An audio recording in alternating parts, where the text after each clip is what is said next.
Bonjour à toutes et à tous. Salut les grévistes, salut les manifestants, salut les Françaises, les Français, les courageux, ceux qui luttent et donc ceux qui vivent, comme dit le poète. On est aujourd'hui au 43e jour de grève. 43e jour de grève pour le retrait de la réforme des retraites par points. Et pour Emmanuel Macron, ça a trop duré. Pour Édouard Philippe aussi d'ailleurs. Hier, il nous a dit bon, la grève a assez duré. Il faudrait qu'on parle un petit peu d'autre chose que des retraites. Donc il a essayé d'autres sujets sur lesquels il se sent plus à l'aise. Par exemple, tiens, on va parler d'écologie. On approche des municipales, donc ils se disent allez, parlons d'autre chose, parlons d'écologie. Bah nous, on veut bien. On veut bien parler d'autre chose parce que leur politique en matière d'écologie, c'est pas beaucoup plus glorieux. Entre la poursuite du libre-échange, le CETA, le GEFTA, la fiscalité sur l'huile de palme, très franchement, toutes les promesses électorales qu'ils ont pu faire sur la rénovation des anciens bâtiments, 10% à peine de l'objectif qui est atteint, bref. Je crois qu'il n'y a aucun sujet en réalité qui les rende véritablement à l'aise en fait. Mais eux ont envie qu'on arrête de parler des retraites, mais pas nous. Nous on a toujours envie d'en parler parce que après 43 jours de grève, il y a toujours une majorité de la population française qui soutient le mouvement. Et ça, c'est un point d'appui extraordinaire. Vous vous en rendez peut-être pas compte, mais après 43 jours de grève, les conséquences financières, elles sont importantes. Et donc le fait de savoir que même celles et ceux qui ne font pas grève sont une majorité à les soutenir, ça encourage les grévistes. Alors bien sûr, ça suffit pas, les amis. Si vous en avez l'occasion, à votre tour, essayez de vous y mettre parce que ça commence à devenir dur et Emmanuel Macron le sait bien. Mais ce qui est extrêmement positif, c'est ça, c'est le soutien dans l'opinion, de la mobilisation et le fait qu'à mesure que le temps passe, les arguments se diffusent et les gens comprennent ce qu'est la retraite à points, ils n'en veulent pas. Ils n'en veulent pas pour les Français. Et nos amis belges ici, juste à côté, ils ont réussi à faire en sorte que leur ministre recule sur un projet de réforme qui était sensiblement le même, une réforme des retraites par points. Et donc notre camarade Raoul Edbou du PTB, la semaine dernière en Belgique, il a posé la question à son ministre dans une séance de questions un peu du même type que les séances de questions au gouvernement à l'Assemblée. Et il a dit à son ministre, mais monsieur le ministre, aidez monsieur Macron à reculer parce que le peuple est majoritairement opposé à la réforme des retraites là-bas et les Français n'en veulent pas et ils ne reculent pas. Oui, je crois qu'Emmanuel Macron a besoin d'apprendre à perdre parce que sa réforme des retraites par points, les Français n'en veulent pas. Alors là, il commence à voir quand même que les municipales approchent et donc ils ne sont pas hyper à l'aise, ils ont un peu la trouille. Alors moi, je vous propose une chose, c'est qu'à l'approche des municipales, on voit que les candidats de la République En Marche assument très moyennement leur étiquette. Ils préféreraient qu'on oublie qu'ils soient de la République En Marche. Alors moi, j'ai une action à vous proposer immédiatement.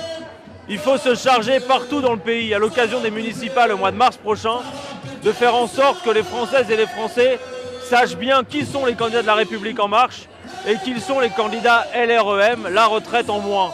Voilà ce qu'ils sont, parce que ça doit se payer politiquement tout ça.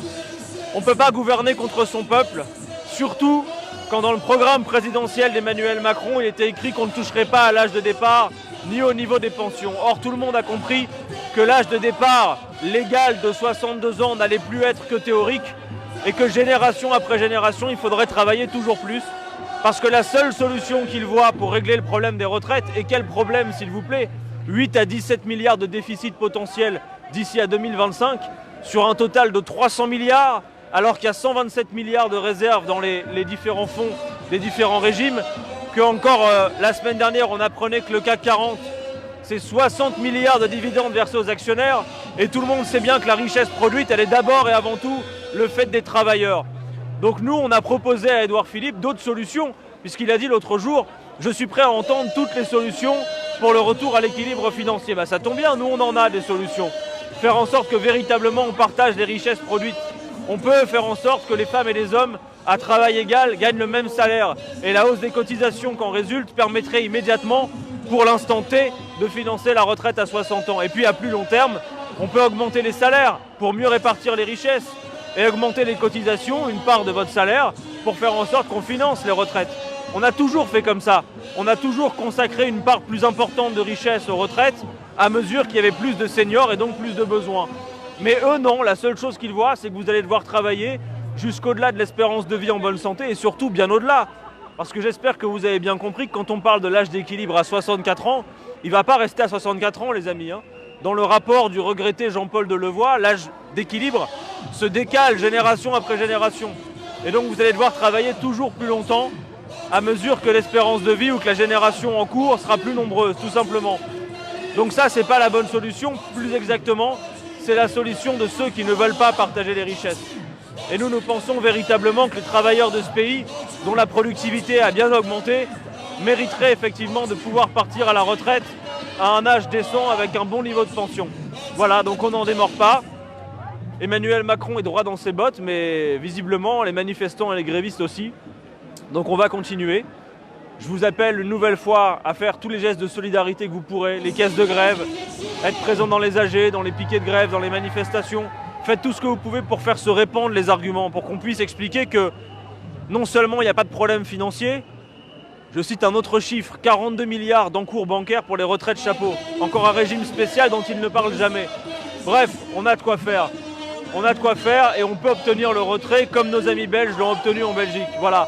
Donc nous on est terminé, on continue. Bravo à toutes et tous, on se serre les coudes. On est le peuple français qui peut gagner. À bientôt les amis. Retraite par points, Travail sans fin. Retraite par points. Travail sans fin. Retraite par points. Travail sans fin.